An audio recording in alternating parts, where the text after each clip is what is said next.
I think it's the biggest scandal in broadcast history, what happened to CBS. So you have CBS 60 Minutes. It's a news program. It's not an entertainment program. It's under their news. It's the head of their news thing. She gives an answer that shows that she's essentially incompetent. And they took the answer. Could you imagine them doing that? We can show it if you want people to see it. Can we show it? No? Sure. We'll get in trouble. We'll get copyright strike.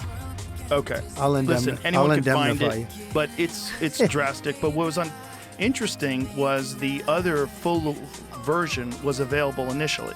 It was like a preview. Somebody made a big mistake. Somebody put that preview out there. Some kid put the preview out. Exactly. And then the bosses did this or that. And then all of a sudden they said, we got a problem. Exactly. And then they got caught by mistake. Well, but don't you think that's a bit, to me, and don't forget, this is election interference and fraud. And it's 60 Minutes, it's their news division, so it's a big deal. They give those licenses out, Joe, for free. They should pay a fortune. They're worth a fortune. They give them out for free because they're using the public airwaves. With cable, you don't have that. Cable's different. But, it's just a different deal. But with the networks, they give those licenses. They're worth billions of dollars. They give them out free, but you have to be honest and all. That was bad. I think that David Muir and that woman that was aside, I never even heard of her, but they kept interrupting me. It was like, I said, how many people am I debating here? I got this one and I got you two. But he went after me 11 different times. It's interesting. I always thought he was a nice guy, but he's just like the rest of them, Well, that's his job, unfortunately, and I'm sure but not when what they wrong. want. You're right. Well, the problem was they fact-checked you and they didn't fact-check her. And Not one of the at most all. egregious examples of that was when she said that there are no troops right now deployed in war zones. Yeah.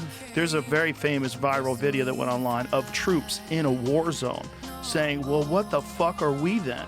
Because there's thousands of them. Dan Crenshaw, the congressman, posted on his Instagram all of the various examples of troops that are deployed, thousands and thousands of troops that are currently deployed. Stupidly deployed. But the point is, if this is going to be an actual real debate and not a propaganda exercise, if it's going to be a real debate, you have to fact check everybody.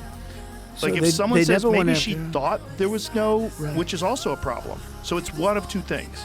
It's either it was not true, it was a lie on purpose, which is terrible, or it was the opposite. It was ignorance, which is also terrible. Well, Joe, when I said crime is soaring, he said, no, crime has gone down. I said, where did you hear that one? Crime has gone down. I mean, I'm debating with this guy, but I've had that. Well, there was amended FBI statistics that came out after that showed that crime had gone up substantially.